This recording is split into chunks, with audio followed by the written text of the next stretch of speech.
नुन्नर जिले की आईएमटी रोजका मेव को लेकर एक बार फिर से किसान एकजुट होते नजर आ रहे हैं। जहां आईएमटी के लिए 9 गांव के किसानों की 1600 एकड़ भूमि को कांग्रेस सरकार ने अपने समय में कम राशि देकर अधिग्रहण किया था।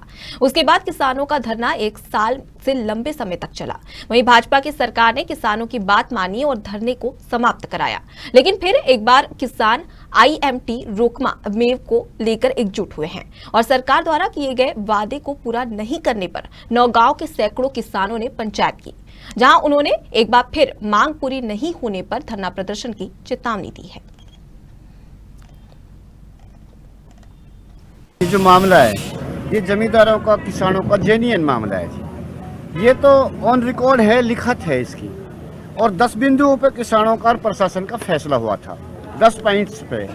और 10 पॉइंट्स पे सरकार ने कहा था कि इन 10 पॉइंट्स पे हम जो है किसानों को जो ये हमने समझौता किया जो उस पे हम इनको सुविधा देंगे। लेकिन आज तक अभी तक प्रशासन ने इन 10 पॉइंट्स पे कोई गौर नहीं किया। बिल्कुल हमारे कुछ मसाइल हैं जो सरकार ने हमसे कमिटमेंट किया था कि हमारे बच्चों को रोज़गार भी मिलेगा। जो प्लाट हैं वो हमें 6500 रुपये के रेट से दिए जाएंगे, रेजिडेंशियल प्लॉट, और यहाँ काम करने के लिए हमारे आदमियों को प्रायोरिटी दी जाएगी। आज सरकार उन बातों पर पीछे हट रही है। स्टेट अफसर से हम पीछे मिलकर आए थे तो खुद तो नहीं मिले, उनका असिस्टेंट थे, उन्होंने ये कहा कि जी अब तो रेट 12,000 का है, जबकि हमसे कमिटमेंट है और लिखत में है। ये आप देखिए। सरकार तो हमारे साथ पहले भी जल्दी खुद ही करी थी, लेकिन हमने कैसे भी लगा ले कि भाई नहीं ज़्यादा इतना प्रसाद ना होने को, जैसे डीसी से भी था, उसमें एमएलए था चौधरी जाकिर हुसैन था बीच खेत में, और सब ने ये सहमति से HRDC वाले अफसर थे पूरे बड़े डे, और उन्होंने कही भाई कैसे भी बैठ के निपटा ले उस मसले को, और हम ये चीज़ तुम्हारे लिए करके देंगे, तुम्हारे लिए प्लाट भी देंगे और तुम्हारे पानी की भी सुविधा, और तुम्हारे 75% बच्चे भी लगेंगे, तुम इसमें काम भी करोगे।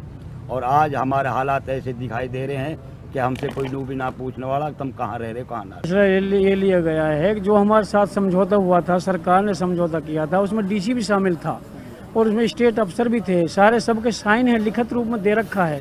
अब जब भी यहाँ काम शुरू होगा तुम्हारे आदमी लिए जाएंगे, उसमें 75% रोजगार भी दिया जाएगा। और अगर जैसे मेटेरियल की भी बात आएगी, जिस काम को तुम कर सको वो काम तुम्हें भी मिलेगा। रही बात प्लाटों की, इन्होंने हमसे 46 रुपये पर एकड़ से ज़मीन खरीद ली है, जो कि ज़बरदस्ती हुई है। उसमें ज़्यादा से ज़्यादा 900-1000 रुपये पर एकड़ गज से पड़ती है, और हमको इन्होंने कहा था भाई 6500 रुपये गज हम तुम्हें देंगे, लेकिन हम अपने दिल समझौता करके चलो जो कुछ हुआ ठीक, हम 6500 रुपये गज में एग्री हो गए। और